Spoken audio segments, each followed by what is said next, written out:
దైవంగా భావిస్తూ ప్రతిరోజు ప్రాతకాలం నిద్ర మేలుకొని ఆనాదుకొని తన భర్తని పుష్పాలతో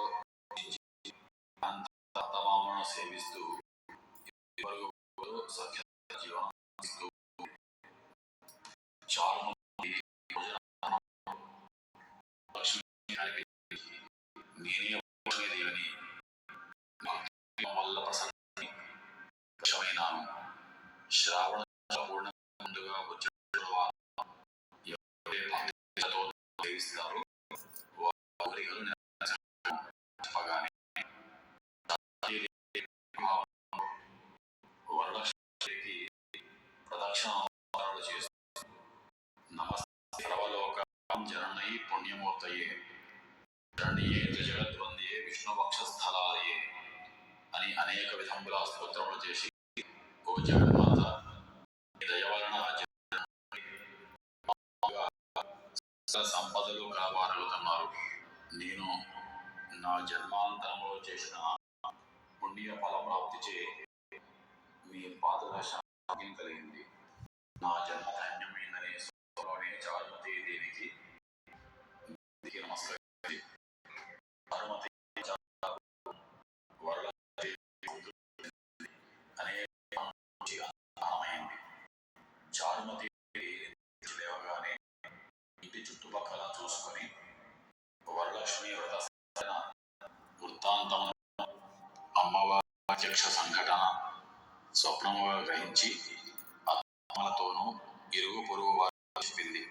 శ్రావణ మాసం రాగానే వరలక్ష్మి వ్రతం అవశ్యముగా చేయమని చెప్పింది. చారుమతీ దేవియను స్వప్న వృత్తాంతం విన్న స్త్రీలు కూడా శ్రావణ మాసం ఎప్పుడు వస్తుందా అని ఎదురుసాగారు. వీరి భాగ్యోదయం వలన శ్రావణ పూర్ణిమకు ముందుగా వచ్చే శుక్రవారం వచ్చింది. ఆ రోజునే వరలక్ష్మీదేవి చెప్పిన రోజుగా గుర్తుంచుకొని ప్రాతకాలమే నిద్రలేచి కాలకృత్యాలు తీర్చుకొని స్నానాదులు గావించుకొని మంచి వస్త్రములు కట్టుకొని గృహంలో ఈశాన్య ప్రదేశమున ఆవు పేడతో అలికి మండపం ఏర్పరిచి అందు ఒక ఆసనం వేసి దానిపైన బియ్యం పోసి కలశాన్ని ఏర్పరిచి దాని యందు వరలక్ష్మీదేవిని ఆవాహన చేసింది.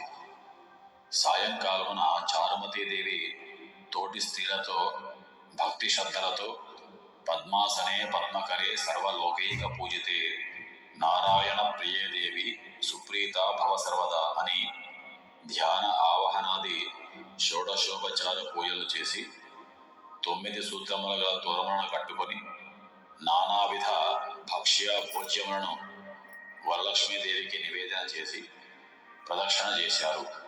ఇలాగా మొదటి ప్రదక్షిణ చేయగా ఆ స్త్రీలందరికీ కాళ్ళయందు కల్లు కల్లు మన శబ్దం కలిగింది.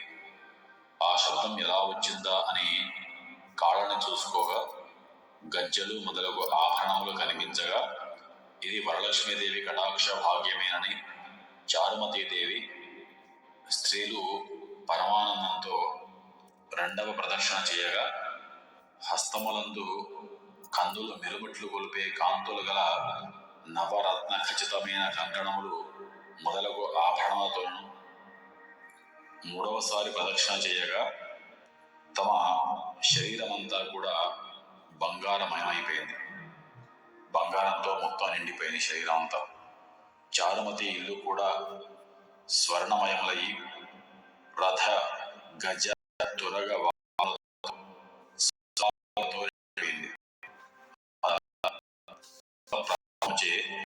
స్త్రీ బ్రాహ్మణులు తీసుకొని వారి వారి ఇళ్ళ రథాలు ఏనుగులు వచ్చి ఎక్కడైతే వరలక్ష్మీదేవి ముగిస్తున్నారో ఆ ప్రాంతానికి చారుమతి వీళ్ళందరూ తమ అల్పోపకారముగా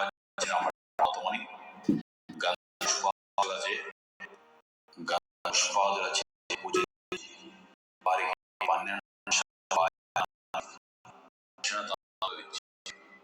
నమస్కారాలు చేసి బ్రాహ్మణులచే ఆశీర్వాదం పొంది వరలక్ష్మీదేవికి నివేదన చేసిన భక్ష్య భోజనాలతో బంధువులతో భుజించి వాహనములపై ఇంట్లోకి బయలుదేరి వెళ్ళారు. ఒకరితో ఒకరిదంతా చారుమతీదేవి పుణ్య ఫలమని అనుకుంటున్నారు. ఇదంతయు కూడా చారుమతి స్వప్న వృత్తాంతం వల్ల కలిగిన పరిణామమే అని చారుమతీదేవిని పరిపరి విధముల పొగుడుతూ తమ ఇళ్లకు బయలుదేరి వెళ్ళారు. ఆ రోజు నుండి చారుమతి మొదలగు స్త్రీలందరూ కూడా ప్రతి సంవత్సరం వరలక్ష్మీదేవిని పూజిస్తూ ధన కనక వస్తు వాహనములతో సుఖంగా ఉండసాగారు. కావున ఉత్తమమైన ఈ యొక్క వ్రతాన్ని చేసిన వారికి సర్వ సంపదలు కలుగుతాయి.